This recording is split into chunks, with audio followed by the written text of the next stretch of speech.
Bahas soal Sirekap yang kini tak menampilkan grafis hasil sementara perolehan suara dan bagaimana dampaknya terhadap pelaksanaan pemilu 2024, kita sudah bersama dengan Direktur Eksekutif Lingkar Madani, Ray Rangkuti. Selamat petang, Bung Ray. Petang, Bung. Baik, Bung Ray, bagaimana tanggapan Anda? Ini grafis hasil sementara suara di pemilu ini sudah hilang nih di Sirekap, hanya ada formulir C plano. Satu-satunya sekarang yang bisa kita andalkan itu adalah yang manual kan, dan manual itu sebaik mungkin disebarluaskan secara umum kepada masyarakat lah ya. Dan siapa yang bisa menyebarkan itu? Yang menyebarkan itu ya harus dibantu oleh peserta pemilu sendiri. Ya partai-partainya, ya caleg-calegnya dan sebagainya dilakukan secara beruntun gitu. Nah, yang kedua ini kan format yang sedikit agak berbeda. Kalau dahulu itu kan memang salinan foto hasil itu ya kan nggak terlalu ditampilkan itu di Sirekap. Nah sekarang salinannya memang ditampilkan, tetapi rekapitulasinya dibuang sekarang gitu. Nah jadi sekarang ini ibaratnya kita mau ngitung sendiri deh. Tepat nggak ketika publik ini ikut memantau hasil sementara pemilu tapi tidak ada grafis hasil suara? Ya, sebetulnya kalau konteksnya untuk memantau bisa memantau, karena kan yang seperti yang sekarang ini masih tetap ditampilkan ininya kan, formulir C hasilnya ini gitu, dalam bentuk seperti yang sekarang tuh. Ini kan ibaratnya yang otentik nih di TPS atau otentik di PPK dan sebagainya gitu. Nah masalahnya ini akan menyulitkan masyarakat karena masyarakatnya disuruh ngitung sendiri nih sekarang gitu. Nah, Kira-kira. itu yang biasa. Bung Ray, apakah Anda lihat ini ada kaitannya dengan kemarin gaduh soal melonjaknya suara PSI yang tiba-tiba? Ya, saya kira salah satu faktor itu kan yang memang menimbulkan begitu banyak sekali perhatian terhadap Sirekap ini, dan memang akhirnya seperti pada puncaknya orang merasa bahwa Sirekap ini kok jadinya seperti sekarang ini gitu ya. Meskipun berulang kali disebutkan oleh KPU sebaiknya tetap melihat formulir C hasil yang memang juga diunduh bersama-sama atau ditampilkan bersama-sama. Nah, cuma seperti yang kita sebutkan tadi kan, kalau kita mau melihatnya ini saja nih, yang diunduh-unduh ini ya pasti sangat kesulitan. Ini sama seperti kita melototin, ya kan, ya apa itu?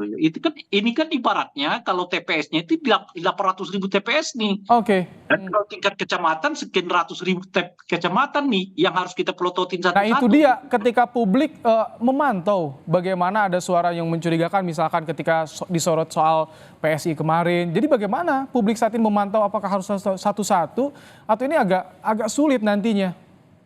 Iya, iya sebetulnya kalau memantau bisa, dan cuma pasti menyulitkan gitu. Karena kita disuruh hitung sendiri nih sekarang.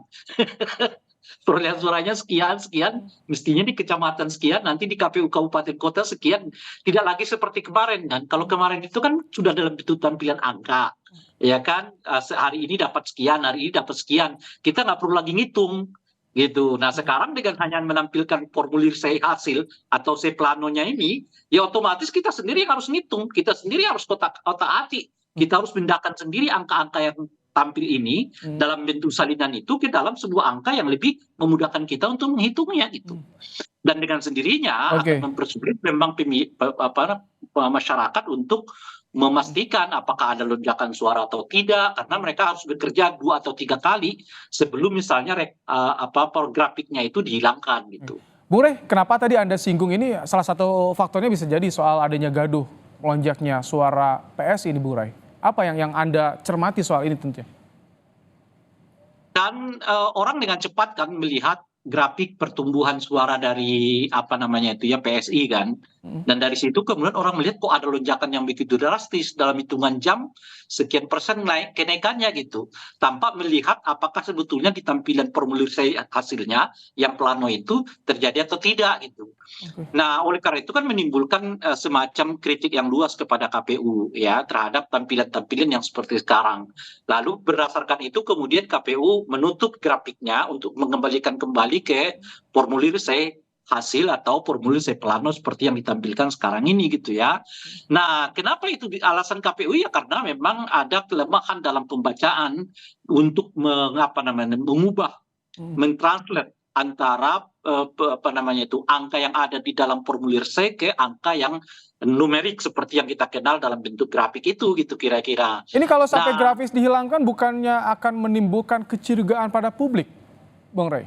kalau bisa ya, tapi yang sudah pasti kita pastikan itu menimbulkan kesulitan untuk melihat apakah satu partai politik, kandidat tertentu, di dapil tertentu dan seterusnya itu ya mendapatkan suara yang layak atau tidak gitu. Karena seperti yang saya sebutkan itu tadi, ini sih sama seperti kita melototin formulir C-nya sendiri gitu loh. Ngitung sendiri, apa semuanya itu jumlahkan sendiri gitu.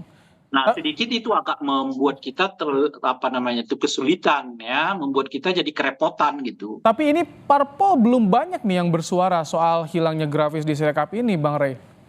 Bagaimana tanggapan Anda?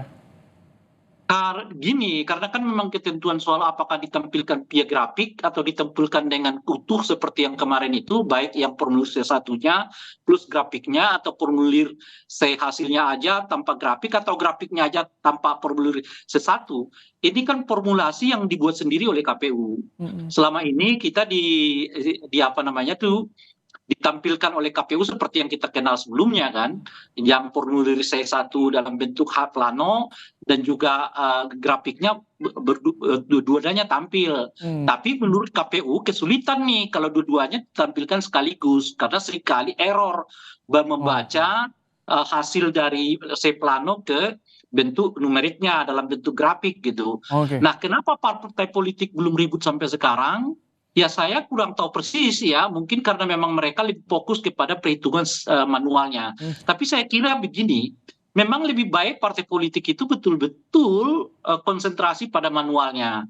Dengan cara begitu, ya mereka yang menginformasikannya sendiri, apakah di dalam satu perhitungan suara entah itu di kecamatan ataupun nanti, karena umumnya sudah berangkat ke KPU kabupaten kota, terjadi lonjakan atau tidak. Baik, ini kan Sirekap untuk memudahkan publik memantau penghitungan sementara. Apakah sampai nanti tanggal 20 Maret ini tak apa-apa dihilangkan grafisnya atau menurut Anda justru tampilkan saja agar publik bisa mantau? Sekarang ini kan dengan hanya menampilkan formulir C hasil atau formulir C plano, KPU memenuhi kewajiban untuk transparan tapi bersifat minimalis gitu. Yaitu ya menampilkan itu saja gitu. Nah cuma kan kita nggak ngerti nih karena ini sedikit agak banyak yang menurut saya tidak lagi memenuhi ketentuan.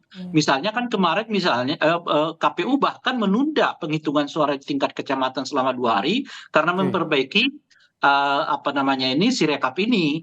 Nah begitu terjadi dilanjutkan kejadiannya tidak lebih baik sampai sekarang pun dinyatakan tertutup satu segi meskipun yang lainnya tetap terbuka. Nah kita nggak tahu nih gaya KPU kita yang sekarang ini karena tiba-tiba di tengah jalan bisa berubah, bisa buat ketentuan baru, bisa dilanjutkan termasuk ini mau ditutup total apa tidak? Itu yang jadi pertanyaan publik ya. Bagaimana ke depannya, bagaimana untuk memantau baik. Kami tangkap begitu. Bang Rey untuk pandangannya. Terima kasih Bung Rey Rangkuti, Direktur Eksekutif Lingkar Madani telah menyampaikan pandangannya di Kompas Petang sore hari ini.